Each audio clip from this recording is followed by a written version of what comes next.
MKN-in molekulyar kinetik nəzəriyyənin əsas tənliyi. Bax, paragrafımızın adı belədir. Molekulyar kinetik nəzəriyyənin əsas tənliyi. Şuralar bax, tutaq ki, bu qabda qaz var. Qaz molekulları gəlirlər, bax, qabın divarına zərbə vururlar. Oldu, bax, belə molekullar qabın divarına zərbə vururlar. Zərbə nəticəsində, bax, bunlar burada qüvvə ilə təsir edir. O qüvvə də səthin sahəsinə böləndə təzyiq alınır.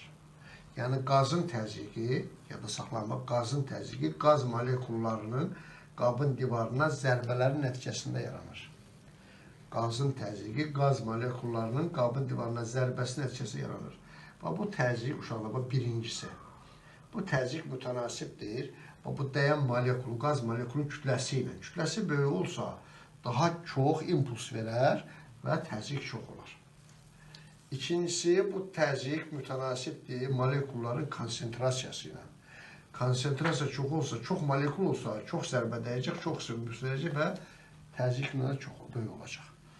Üçüncü, bu təzyiq mütənasibdir qaz molekullarının sürətlərinin kvadratı ilə. Düz mütənasibdir. Qaz molekulları daha böyük sürətlə dəyişsələr, təzyiq də böyük olar. Bunları birləşsə belə bir sürarıq. P bərabərdir M0 N V kvadrat orta. Bir şey deyim, burada nə yazacaq? Bax, deməli, molekul havada belə getsə, bu molekulun sürəti olsa, bu sürət vektorunu X oxu boyunca, X oxu boyunca, Y oxu boyunca, Z oxu boyunca proyeksiyaya ayırsaq, bu proyeksiyası burada olacaq, Vx proyeksiyası olacaq, Vy proyeksiyası olacaq, bu istiqamətdə V nədir? Z proyeksiyası olacaq. V kvadratı bərabər olacaq, Vx kvadratı, Vy kvadratı plus Vz kvadratı. Orta qiymətlər yazaq, V kvadratı bərabərdir Vx kvadratı orta plus Vy kvadratı orta, Vz kvadratı orta. İnşallah bu orta qiymətlər bir-birinə bərabər olduğuna görə buradan aşağı V kvadratı orta bərabər 3Vx kvadratı orta, buradan Vx kvadratı bərabərdir 3də 1 V kvadratı orta. Bax, görürsünüz. 3də 1 buradan gəlir. Ona görə burada 3də 1 də yazırıq. Bu oldu MK-nin əsas tənliyi. Niyə əsas deyirlər?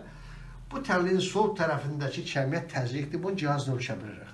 Sağ tərəfindəkiləri mikroskopla da görmürük. Molekulun kütləsi mikroskopik anlayışda aydındır. Bu tənlik ona əsas deyirlər ki, makroskopik kəmiyyətlərlə mikroskopik kəmiyyətləri əlaqələndirən bir tənlikdir.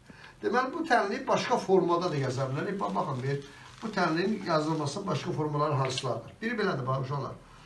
M0N var, ha. M0N'in yerinə biz rho sıxlığı yaza bilərik. Biraz yox, bax, 3də 1 rho V kvadrat orta. Bu oldu ikinci tənlik. Lazım olsa sıxlığın yerinə M bölünsün V yazarıq. Uşaqlar, M qazın kütləsidir, V qazın tutduğu nədir? Həcmidir. Bunlar, bu üç tənlik bir-birinə əlaqədədir. Bundan başqa belə bir tənlik yazırıq. Baxın, birinci tənliyi yazsaq əgər bir, 3də 1 M0N V kvadratı orta. Bunu görürsünüz. Bu, baxın, bir Y-kinetik orta bərabərdir M0 V kvadratı orta bölünsün 2 ilə. M0 V kvadratı ortanın yerinə 2 Y-kinetik orta yaza bilirik. Deməli, bu görürsünüz, ramkada yazdığımın yerinə 2 Y-kinetik orta yazsam belə bir soru alacağım. 3də 2 N Y-kinetik orta. Bu təzyiqin orta kinetik enerjinin ifadəsidir. Y-kinetik ortanın yerinə 2də 3 KT yazsaq, alaraq P bərabərdir NKT. Bu da 5-ci üstümüz. Görürsünüz, MK-nın əsas tənliyini 5 formada yazdırıq. Bu 3 tənlik bir-birinə əlaqəlidir. Burada NKT daha çox işlənəcəkdir. 3də 2 N Y-kinetik daha çox işlənəcək. Bir də bu sıxlıqla yazılan daha çox işlənən tənliklərdən biridir. Biz nə öyrəndik? MK-nın əsas tənliyini keyfiyyətcə çıxartdıqda, kəmiyyət yox, keyfiyyətcə isbat verib, tənliyini yazdıq. Sonra onu bir neçə formada yazdıq. MK-nın əsas tənliyi bir neçə formada yazdıq.